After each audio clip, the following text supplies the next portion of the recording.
So I had to go through the backyard, through the garden, through the fence, down a steep grade. It was a cut in a hillside there, down to the road. And my goodness, these people being wounded, some of them had gangrene in their arms and the like for the shell fragments in there. Anyway, they just didn't take to that a damn bit kindly at all. And I got them back to the aid station. And then I changed direction somewhat and went into another way. And I was going down this road just as fast as that old Jeep would run, and there was a snowdrift. I could tell it was a pretty good drift. So I got back into the seat. I always rode with my rear end sitting on a strap. They had a strap for a door on a Jeep, and it just snapped in place. Well, I had it tight, and that way if a shell hit real close or somebody opened up on me, all I would do was fall out of the Jeep backwards. And it just made an easy way to escape, which I do occasionally. But anyway, I got down in the seat, and I put my head behind the steering wheel, and I started through that snowdrift, just holding her flat out. And I hit a dead horse in that damn snowdrift. I just hit him on one end. Well, that ricocheted me off into the side ditch, over where the snow really was deep, but I had enough momentum that I finally got back up in the road, and I just stopped. And I had to take my coat off and dump the snow out of it. It was so full of snow that it was choking me to death. And the grill was full of snow. And oh, I tell you, that's why I just have to take my hat off to these grand little vehicles called the WWII, or the Jeep, you know. It's just nothing like them. But I got back in there, and I wound her up again, and there was some high-tension line on this road that had been cut in two, and I was slipping along there about 50 again, and I got this high-tension line on my drive shaft. Hell, it just locked the wheels. But luckily, it broke, and it broke very close to the Jeep. Well, I put it in low range, and I could get into town, because they had begun to put the mortars to me. And I had to take an axe and lay underneath that old Jeep, and I cut that soft copper wire off of a drive shaft and jerked and pulled and tugged, you know. I finally got it off of there. Well, them damn Krauts, they had me zeroed in by the time I got that out, and I couldn't get out of the end of town that I was in. And of course, what made it more easy for the Krauts, I had nothing but straight pipe.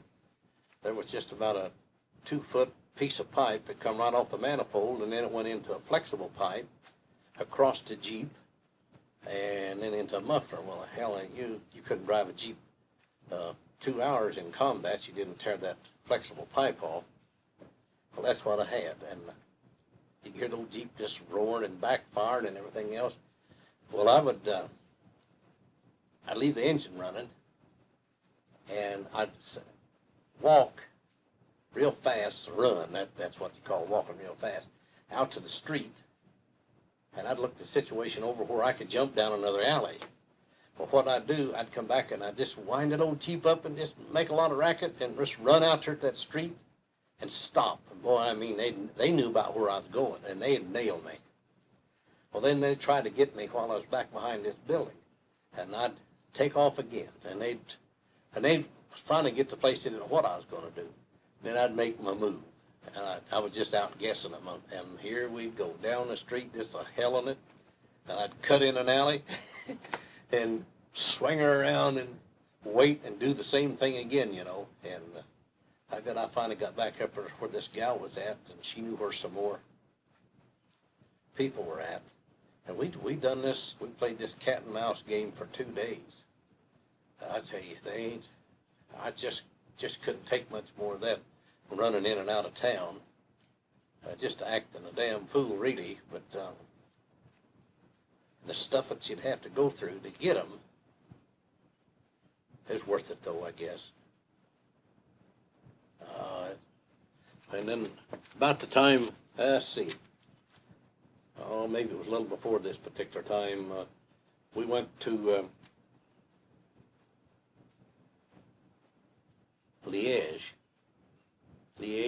Liège. Lieutenant told me, he says, we've got to go to Liège to pick up a new officer for battalion. Well, I don't know why in the world they sent us there.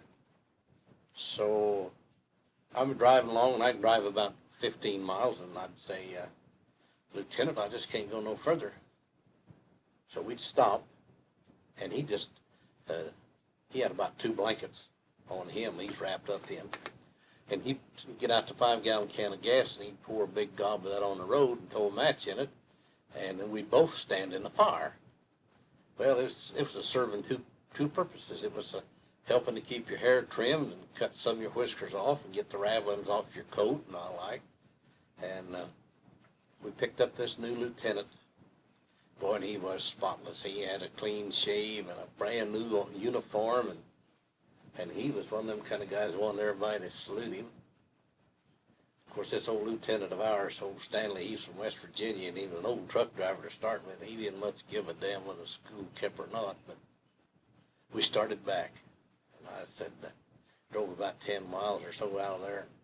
I said, Lieutenant, I can't go no further. Now, it's between 5 and 10 below zero, and you just set yourself out there and go whizzing up the road, and you just freeze your ass off there. But anyway, he went through the same old routine, pouring the gasoline on the ground, and I jumped in the fire, and hell, that lieutenant, I was going to burn myself up. He knocked me back out of the fire. I said, God damn it, that's the only way we got to get warm. And another 15 or 20 miles, he done it again, and he never hit me or anything that time, but I'll tell you, the last time, he shoved me out of the way to get in to get warm himself. He found out it wasn't too bad an idea to pour a little gasoline on the ground and light it to warm up. I think it was about this time we finally ended up over in a little town called BEOE or something like that. Beho. I never could pronounce them towns anyway, forget that. But then they just, the troops on both sides of us just pinched us out, and they went ahead with it. So we were to work our way back to the Siegfried line. And when we got back to Holland, oh dear, it was raining, and the word come out, said, leave the vehicles, what little it was, they're sitting along the road, and said, we'll just pitch tents out here in this big field.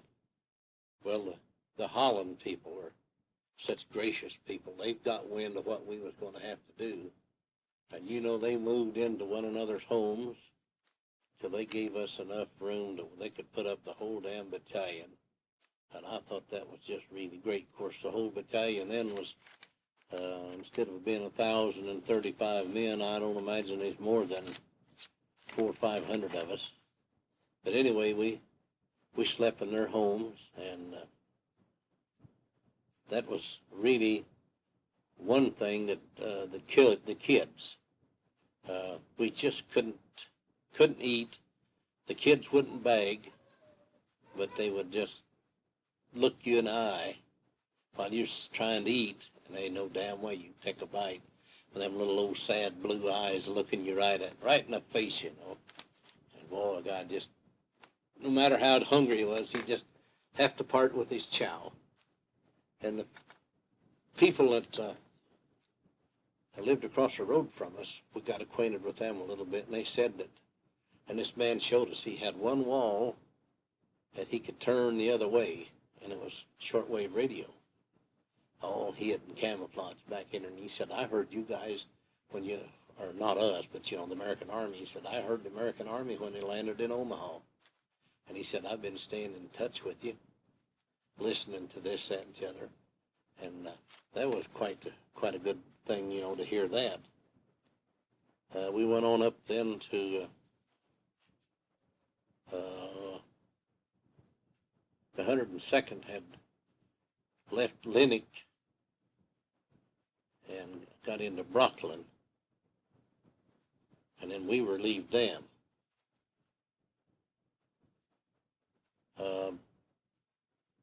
We got in there, 4 or 5 days later, and it was still got cold and wet and rainy, and they put an aid station kind of across where a house had been, down in a basement. And of course, us ruffians, we slept in a basement over there on the other side. And being one of the first guys in, I figured out a place to put the old Jeep and the old Dodge truck, and so they wouldn't get hit direct with shell fire. And we were up on a high western bridge in this little town, and the river then was to our east, under constant observation. No way of, we couldn't do nothing. I don't know why in the hell they put the aid station up there. But anyway, we pulled in, and first thing we done was take a bunch of old blankets and rags and whatever we can find, and stuff in the windows so we could have some light. And our light usually consisted of a wine bottle half full of gasoline with a dirty sock stuck in it. And of course, we never thought much about it. Usually the wine bottle would sometimes be very serviceable and never break. Sometimes you'd have a wine bottle there with half a container of gasoline, and hell, it'd just go pling. You'd have the damnedest fire you ever could imagine. That'd usually be about a quart of hot gasoline, and it'll ignite real quick. But anyway, this particular night, got out in the basement, surveyed it, hung up all the blackout curtains that we could make out of blankets and whatnot. And there's an old chair or two down in there, and I broke up this old chair, stepped in that old heating stove, and set fire to it. Boy, it was just chugging. And I noticed that underneath the basement stairs there was probably half a ton anyway of slack, that's just ground up coal. So I got a good bed of coal going in that old stove and out of that old chair, and I just went over there with kind of an old sand scoop shovel, and I put about 3 or 4 shovelfuls of that slack in that old stove. Boy, that just got to going good, and God damn, the stove started to blowing up.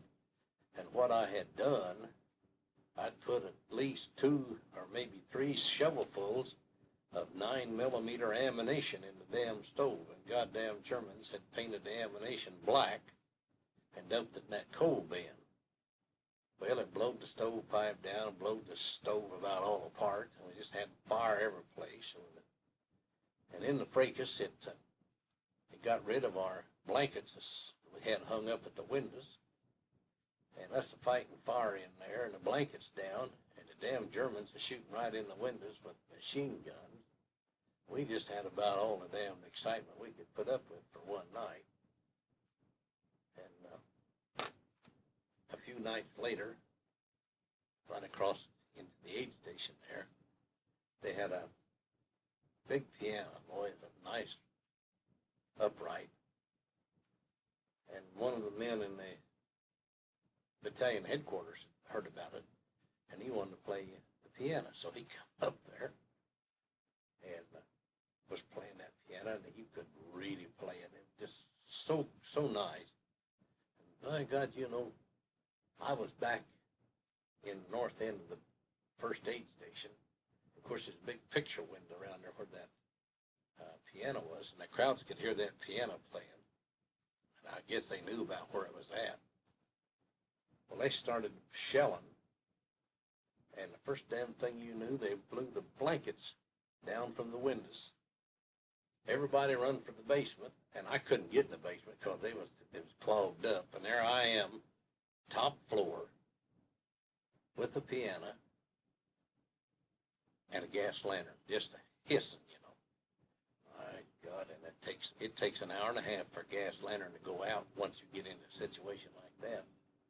I turned the gas lantern down and took an old blanket or something and wrapped it around and almost got a fire started. But I tell you, they was really making the wires fly out of that old piano with that machine gun. Well, that ended that. And there was always something, it seemed as though, that was going on there in this Brockton. We got a call one afternoon to go to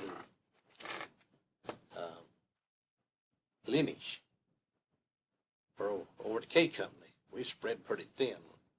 Got over there, and they said, hell, you can't get down there. He's in 2nd Platoon, right on the banks of the river, but said, hell, you can't get in there. He said, in the first place, you'll have to wait till dark, and then you've got to walk a footbridge. And I said, that's no problem on a footbridge. And this guy said, this footbridge is a utility pole. And he said, that's going to be quite difficult to carry a wounded guy on a utility pole in the dark. And I said, yeah, we'll try it. So I said, well, we'll just make another run. Well, he said, we got a wounded guy here. Well, he said, he ain't wounded. He said, he just, we think he's just goofing up. I said, all right. He just, what gold bridge? I said, all right, we'll just lay the stretcher down there, and I forget who went with me. Puts this old stretcher down, put that guy on the stretcher, and in the meanwhile, there at K Company in Lineage, the Germans right across the river was, every few minutes they would fire what they called a nibble waffler. It was a rocket. And oh my God, the power, you can't imagine the power that had. And it's the awfulest, blood-curdling scream that thing made just for 2 or 3 seconds, and then it was nothing. And when that rocket hit, it would just blow a 5-room brick house flatter than a carpet. So anyway, we put this guy on a stretcher, got out there and put him on the Jeep. And just as we got him up on the Jeep, they fired one of them nibble waftlers. Well, me and whoever was with me took off running. And, you know, this guy got down off that litter on that Jeep and passed us. By God, there wasn't nothing wrong with him. He was just playing it. So that eliminated that guy. So we waited and went down on the river and picked this guy up and turned him later on.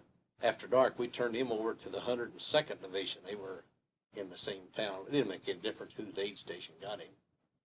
And then we started back to our own aid station. Well, we had to go to Lindern, and turn to the right and go down towards Brooklyn. And we had to go through a cut, a groove, and we just drive along there. Oh my, it was darker than the inside of a black cow. And all at once I could hear a fan a-humming. It was an old 2.5-ton truck, and I said, by God, we're going to get run over. And I just turned to the right all I could, and I drove right between 2 foxholes. I'm telling you, I seen the tracks the next day. I couldn't have been more perfect. And I just pulled it till the engine died. I didn't even have time to clutch it. And this old 2.5-ton truck hit my Jeep in the rear end, and it just took the spare can, the gas can carrier and the spare tire carrier. It just cleaned the whole damn back end off of it. God, what a hell of a day. We got in, we hadn't really accomplished anything much, but we did pick up that wounded guy.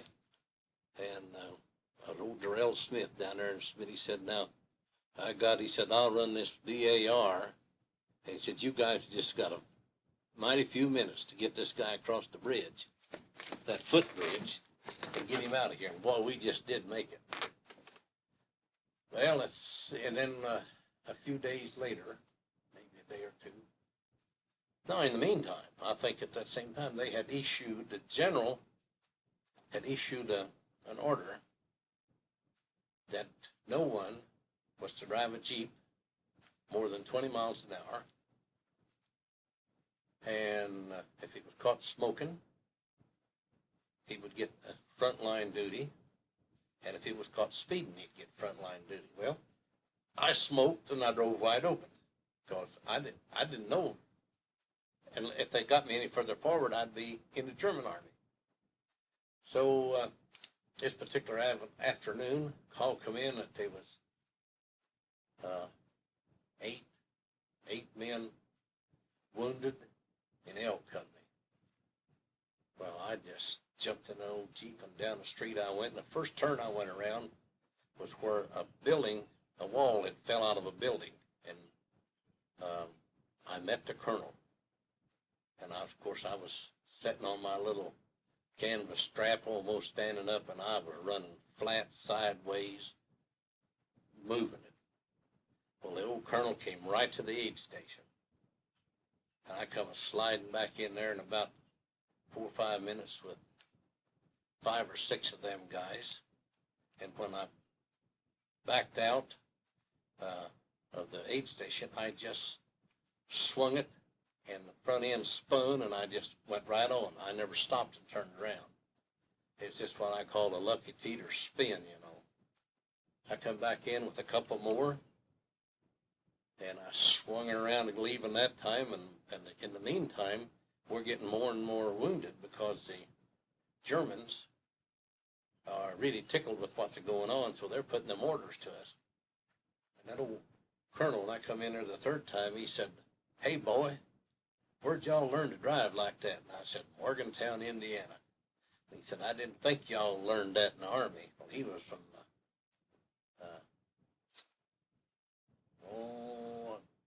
I forget the name of the place, but it's from Alabama. Tuscaloosa, Alabama. And what had happened, there was a shell factory there in L Company's area. And they had several, like 4 or 5 truckloads of these Italian box mines. And they were so dangerous, the Germans just wouldn't use them because there was nothing about them that was metallic. And once you set them, you could never find where you'd set them. 25 pounds of explosives, and the firing pin and everything was made out of Bakelite and all of that. So this guy had a flat tire on the right side of his Jeep. And he pulled the Jeep in this shell factory, chopped the wheel with a box mine, changed the tire, and then backed over the mine. Well, it set off bazooka ammunition and 50 caliber ammunition and everything in the back seat of his Jeep. Besides, it just made a hell of an explosion there. And of course, the crowd began to gather, and the crowds were always good at that. They'd let a crowd together, and then they'd just really rain hell on you. Just they'd catch you together that way in a group. And in this one particular man that was shot had a piece of shrapnel through the throat, and he was so sick, and he was throwing up through that hole in his neck. Well, it didn't take much of that till everybody was gone but the wounded and the medics. We was the only guys doing anything.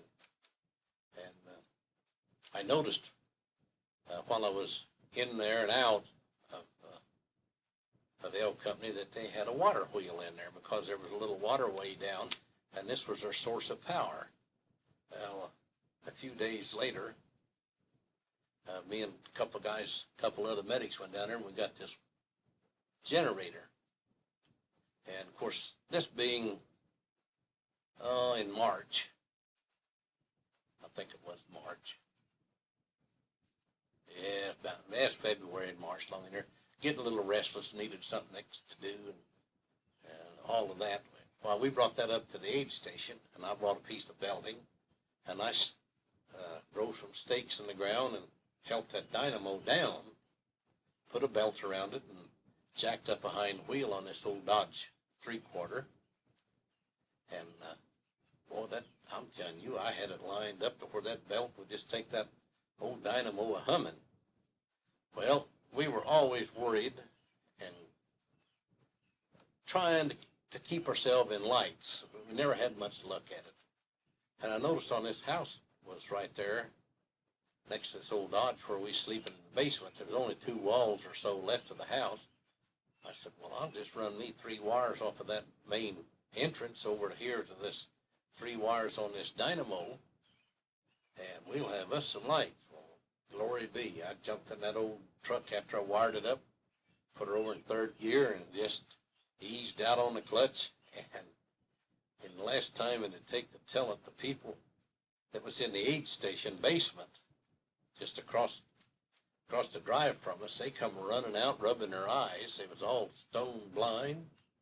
our house was on fire. There was a house across the street on fire, and there was a puddle of lead run out of that dynamo that had filled a quart container. And what had happened, I'd give it such a charge, such a surge of electricity, that the light bulbs exploded themselves right out of the socket over there in the aid station. And, of course, our house and the one across the street was dead short. But it didn't amount to nothing. It didn't burn but a little bit. This whole street had been systematically bombed with the Air Force. And they'd drop a 250-pound bomb in the middle of the street, and it would usually take 4 houses. They would get 4 houses by that, doing it that way.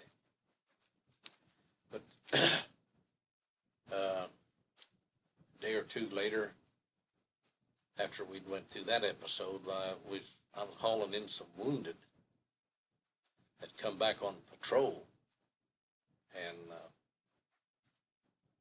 just as I came up around the turn north of the aid station, a guy shot at me twice or 3 times with a German rifle. Well, you could tell it because it has a different crack. I stopped. I didn't know what he wanted, whether it was a group coming in from the rear or just what.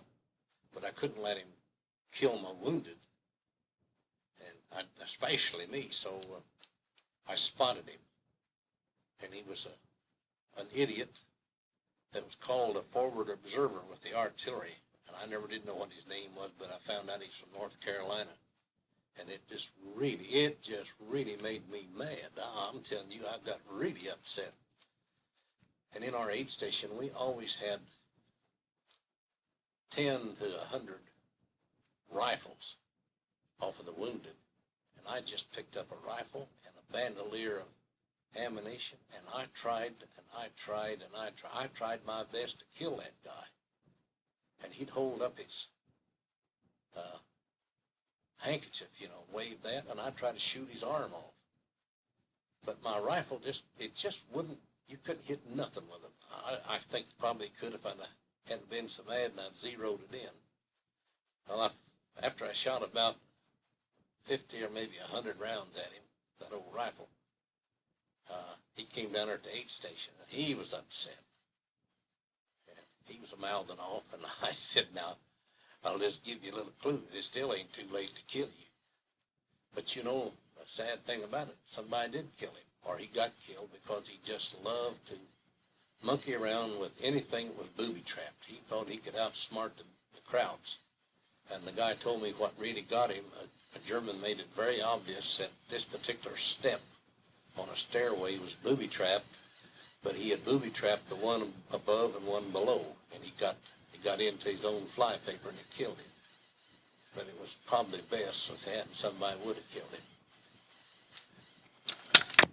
We watched one afternoon as patrol had been out, and a guy had got hit there on the Roar River from Brooklyn. It was in K Company. And Bill Mellon, one of the aid men, took a wheelbarrow and went back and got him, loaded him up, and brought him back to K Company.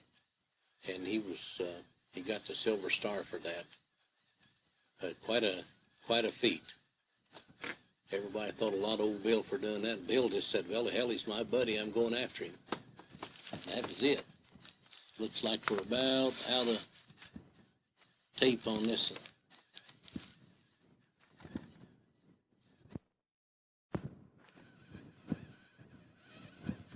You never can tell about any kind of a situation how it's going to come out, especially if you've never done it before. But when it came time to cross the Roar River, God, I can't remember what day that was. But anyway, we got all ready, got on the road, and I was just a little touchy about setting out in the middle of a just plain open field waiting my turn to cross that river. Well, the assault boats went across, and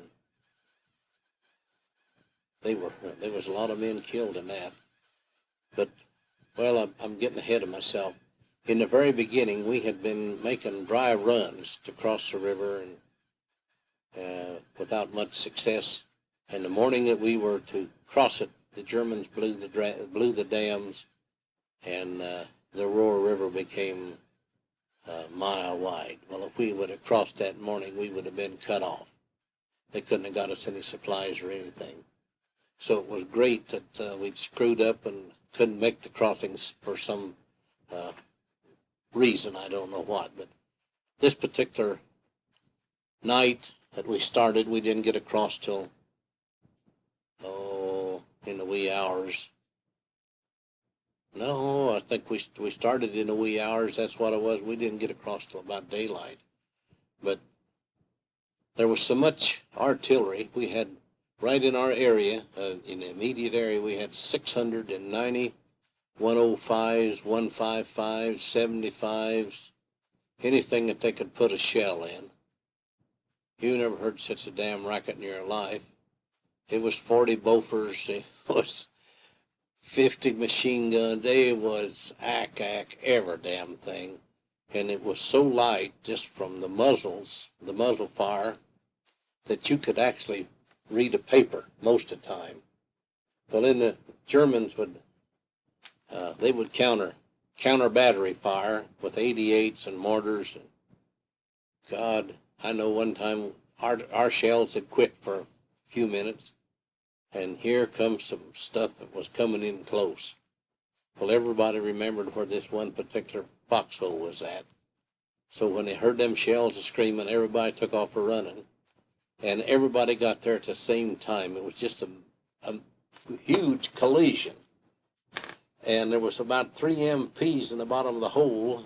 They was really hurt.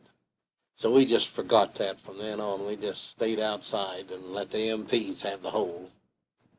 And crossed that poor old roller. And that was, I think, my first experience really of driving on a Bailey Bridge. We got over there, and I always thought it was Ball before we got organized and took off again. But then we went on up through Hart.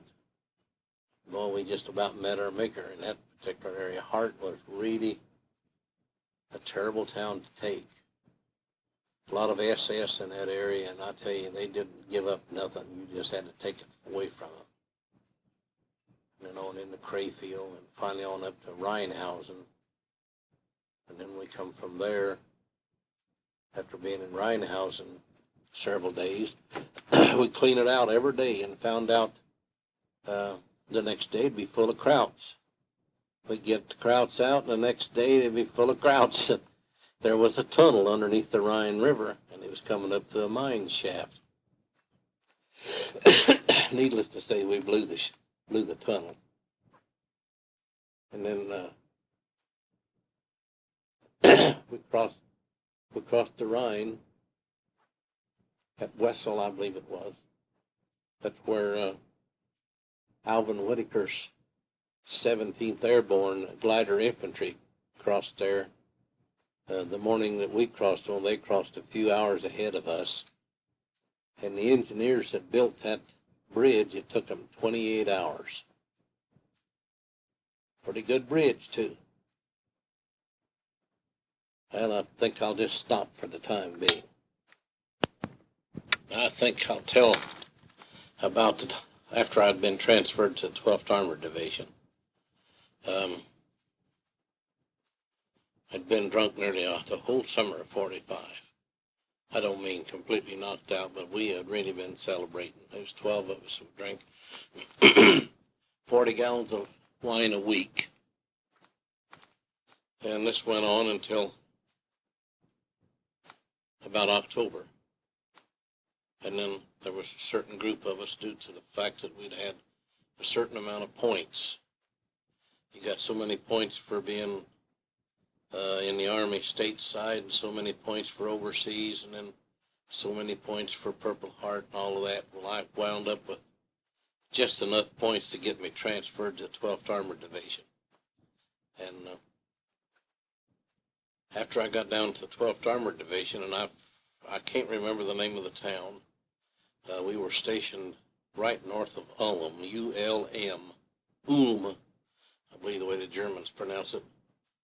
We weren't more than probably 10 miles out of that Ulm.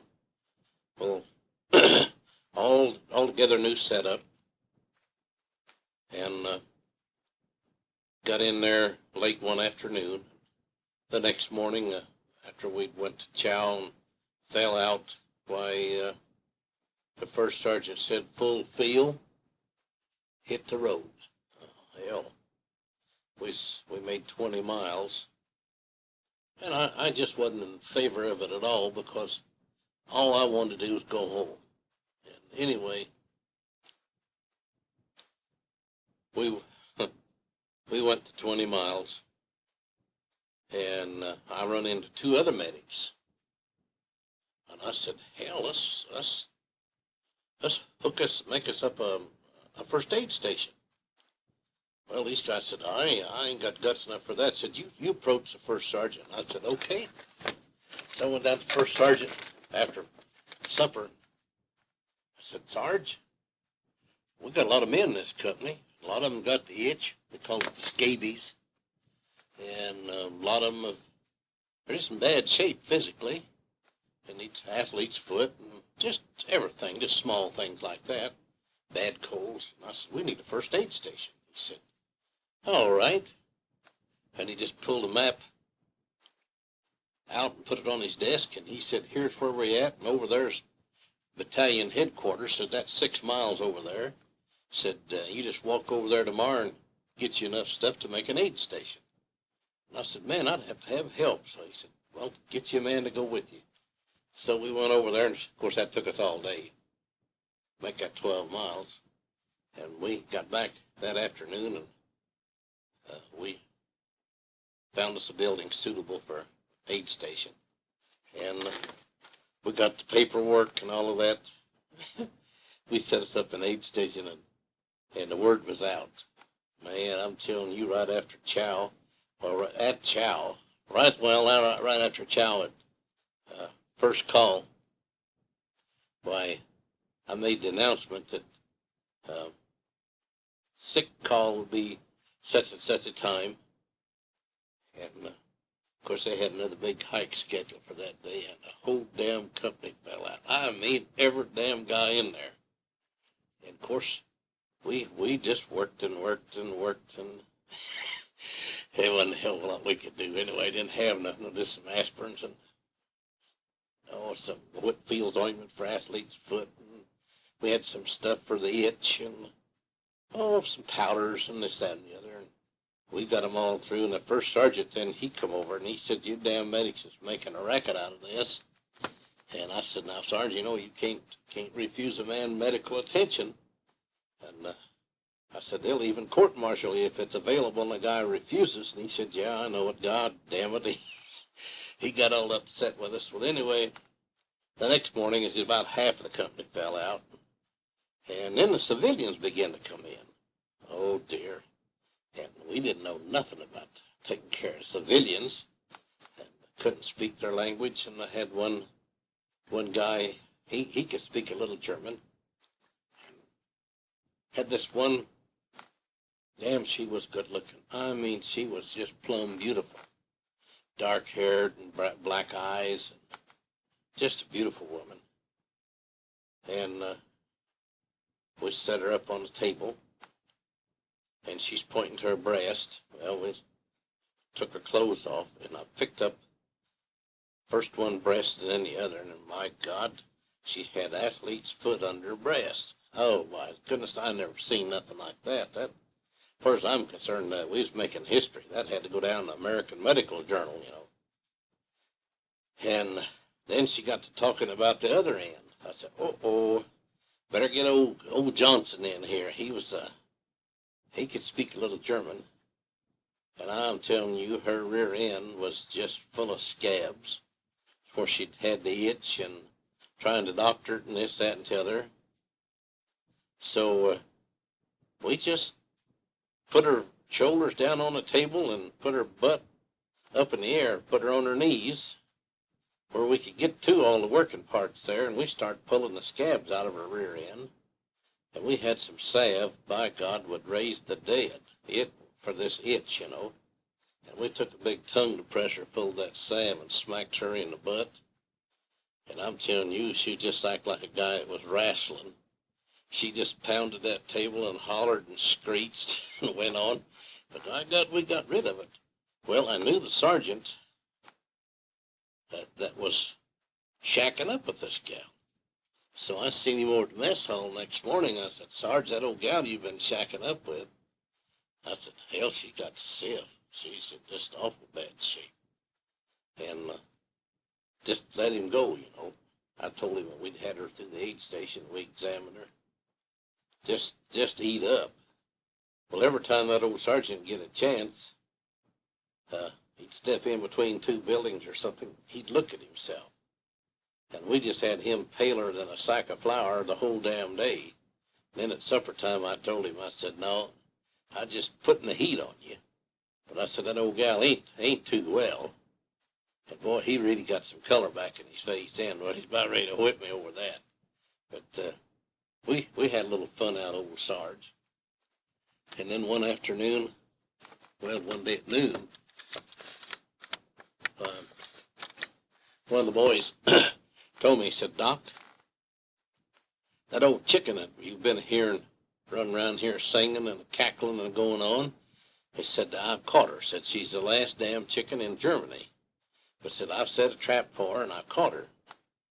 And said, about 2 o'clock this afternoon, I'm going to put her on the boil. And he said, after supper tonight, said, you come down, said, we'll have some stewed chicken. I said, hell, that's really good news. So about 6:30 or 7 o'clock, it's about dark, I guess. I felt a little uneasy walking streets in a German town. I don't know why, but I did, and I stuck my pistol in my pocket, and I started down to this guy's billet, or the house that he lived in.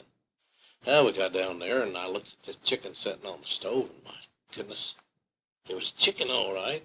And I said, man, that broth, it's got a funny color. He said, yeah, I just don't know what's the matter with that damn broth. He said, I never cooked it German chicken before. Said, maybe it's just the chicken, said, that green broth. And I said, well, that old chicken been on about 5 hours. I said, it's ready to eat. I said, I don't give a damn if that old hen's 25 years old. 5 hours of hard boiling ought to do it. He said, yeah. So we set her out and pulled her out of the pot and laid her there on part of the sink, you know. And he said, what you want? And I said, I'll take a leg. And he took a thigh, I believe it was. Well, in come a Mexican kid that was in the outfit. And he said, can I have some of that chicken? And this old boy said, why, yeah, just help yourself. He grabbed that old chicken right by the breast and pulled her apart. And my goodness, wheat and cow manure just fell out all over the floor.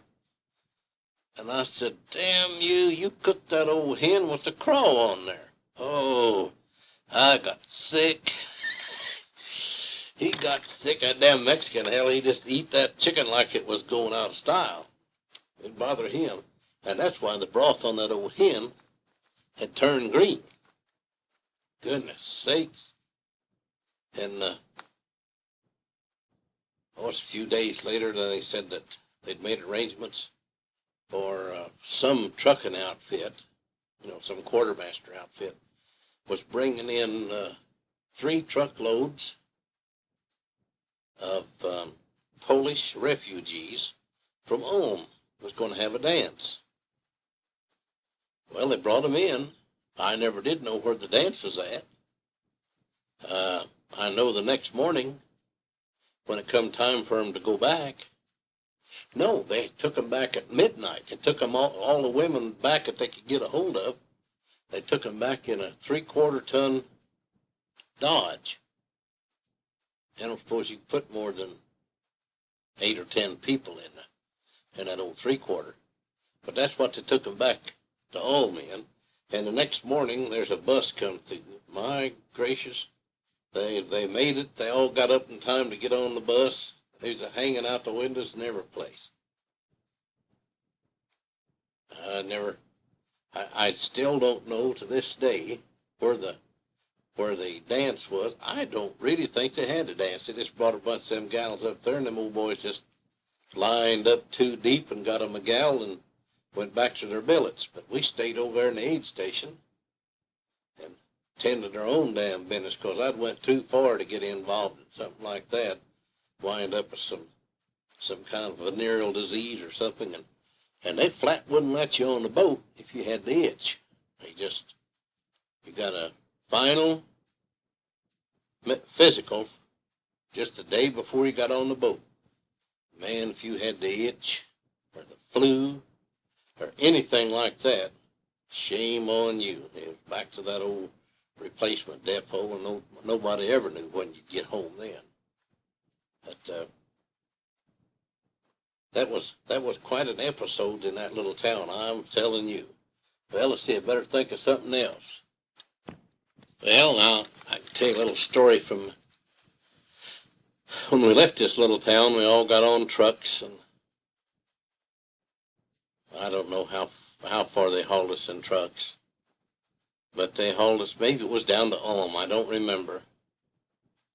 And in the meantime, ever since we'd been clear up almost to Berlin, I had taken a one-cylinder, two-cycle engine apart, and it came off of a dynamo, a power unit that would put out 110 volts, a very small, compact unit. Well, I just scrapped the dynamo, and I disassembled this engine, and I took it and put it all in various parts, wrapped it in rags, and tied it all up good where it wouldn't get hurt, and I had it in my duffel bag. Well, I could hardly get my duffel bag off the ground.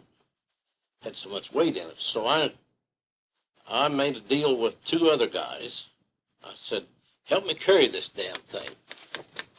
One of them was Shumanato, and I don't remember who the other one was. Joseph Shumanato, Albuquerque, New Mexico. So I kept the heavy parts, like the flywheel and the cylinder and the crank shaft. I give them a carburetor and cowling and a gas tank. It was bulky, but it was light.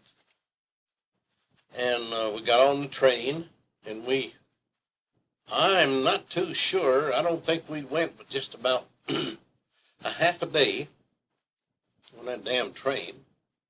And they said, everybody off. We lined up out there, and they said, lay everything you got out on the ground. Well, I laid everything out. This damn nosy officer says, what the hell is that? And I said, oh, that's part of a two-cycle engine. Now, he took a damn view of that. He didn't tell me I couldn't have it, but I guess he just never seen anybody with a two-cycle engine in his duffel bag yet. So a day or two later, same damn thing. Well, they was getting pretty hateful then. Boy, they just the same as told me to get rid of it.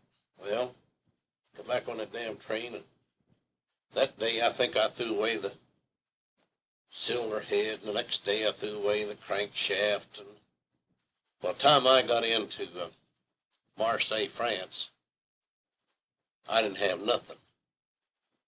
And I told Shumanato, this other boy, I said, I got rid of it. I got rid of all that damn motor, throwed it away. And they just about whipped my ass for that, because there they'd lugged that damn thing those 300 or 400 or 500 miles. Went through all them damned inspections, and I know I could never got it stateside. Now, I tell you, that was really a hell of a way to travel. We was in a boxcar. Now, a European boxcar is very small. You can get 40 men in it, or 8 horses. Now, you know damn well it ain't very big. If you just put 8 horses shoulder to shoulder, hell, it's only about 18 feet long. Well, you never had it wouldn't stop. Of course, if a guy had to take a leak, he just stepped the door and hung on, let her go, you know. But if you had a bowel movement, that's when you really had to have a pretty damn good buddy, because you'd have to stick your butt out that door, and at about 50 miles an hour, you'd have to hold it. Somebody'd have to hold your hand, and you'd transact this act with your pants down one-handed, you know. It's quite a trick. Well, anyway, we traveled along there for a day or two, and my goodness, it got cold as whiz. And we'd stole some coal out of a train, and we found a big old bucket. And this coal was briquettes, what it was. It wasn't very smoky, you know. And so we built a fire in this bucket down one end of the car, and it served its purpose. It's done pretty good. We just got the fire going good, and train pulled out. God, that thing got hotter than West Texas. Hell, it just kept getting hotter and hotter, and the damn bucket melted. Oh, shit. And it caught the car on fire, and we was working with it. We was stomping and doing the best we could, but then it really began to get smoky, and it was getting pretty damn serious. Well, it finally burned a hole through the floor of the car, and we urinated on the fire, and we'd used what little water we had in our canteens. I'm telling you, we was getting ready to where we was going to hold hands and jump out of that damn thing. But that made it so unhandy. Then from then on, you talk about a draft. Now, we really had a hell of a draft in that car.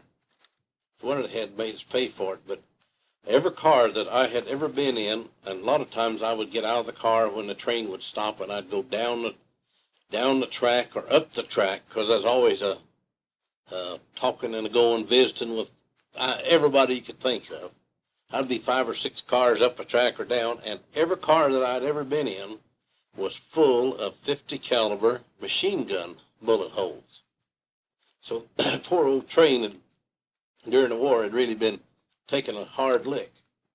But we got into Nancy, I believe it was, Nancy, France, and most of the railroad in Nancy, France, the railroad yards, I should say, it was in a mountain, they just dug way back in a mountain and put a lot of railroad cars and stuff in there. Boy, we pulled in there, goodness gracious, and smoke so thick that you could have cut it. And we shut the door and stopped up all the holes and threw a blanket over the hole in the floor. We was getting to the place that you could hear guys talking back and forth from one car to the next. And we was coming out of the damn train. We was headed out, because we couldn't have stayed in there much longer. We would have died. The damn people was in the engine. They'd pulled it out the other end, you know, in the fresh air, and just left us back in that damn little tunnel with all that coal smoke. And we'd get a little upset with them damn Frenchmen in that train. There's something else them damn Frenchmen are. Well, we got through that episode, and we got outside of Nancy there, and they had some German prisoners, PWs, and they was doing something along the railroad, and they had Polacks guarding them. Well, we got to egging them Polacks on to shoot at them Germans. It's a damn dirty trick, but we done it anyway. Them old Polacks, boy, they'd shoot the ground, them krauts that jumping around. We was just having a hell of a time. I tell you, we was just downright mean. We was just about the baddest guys in town. We was meaner than thunder. And just like I've said, we weren't there to drive the welcome wagon. We was mean. But anyway, we got into some camp, and I don't know, they called all these camps by cigarettes or something, Lucky Strikes and Chesterfield and all of that. I don't know what camp we was in now. I thought I'd never forget, but Tent City and Latrine was made out of 2x4s, just a frame, with burlap all the way around them. Hell, you could see right through there. Nothing, no privacy whatsoever. And they had a wooden lid that fit up on a bucket, and this bucket was about a good 3 foot high, and the base of it was about, where it sit on the ground, I'd say was maybe 15 inches across. And the top was about 2 foot across. Now you can imagine taking your pants down, standing flat-footed, jumps 3 feet up in the air, and put your butt on a wooden lid to sit down on. That's a hell of a way to take a dump, I'm telling you. But that's the way the French had us doing it. And then the guy'd come along with a honey wagon, and he'd dump all them buckets in his truck every day. Oh, gracious. Like they never got a shower. We finally got a shower there. And you could go to town. You could go into Marseille. But I'm telling you, you just about had to know Charles de Gaulle to get in there. Anyway, on the train ride down there, we was working the black market, and I didn't have much to sell. I took all my cigarettes out of a carton, and I put in a shoe brush and some K-ration biscuits, and I resealed it. The cartons were wrapped in wax paper, so we resealed it, and I'd done another one very similar to that. I don't know now. I think just K-ration biscuits in it, and I'd wait till the train started pulling out. Well, that's when the black market boys really got to working it, because that's their last chance, you know. And I'd get down on my knees in the doorway, and I'd holler, "Combien, combien?" And they would tell me the equivalent to like $20. Well, hell, I'd just sell them that. I'd tell them that carton of K-ration biscuits, that just as soon as I grabbed his money and he touched that, he knew he'd been had. You never heard such squawking and hollering and screaming and going on. I made $52 that way. But then when we got to Marseille, we couldn't do nothing with it. I think we just burned it. I'm not sure now just what we done, but they wouldn't let us exchange that back into American money, only what our pay was. And my pay was only $6.30 a month. So, and they'd give it away, and some of the guys would go into town and get drunk. And anyway, they got a barracks on fire. One of them tents got on fire. And this drunk, he remembers seeing 3 fire buckets and 2 or 3 GI cans right close by. He poured out a 3-gallon bucket of something out of this can. He said, "Stand back, boys, I'll put your fire out." And he just threw 3 gallons.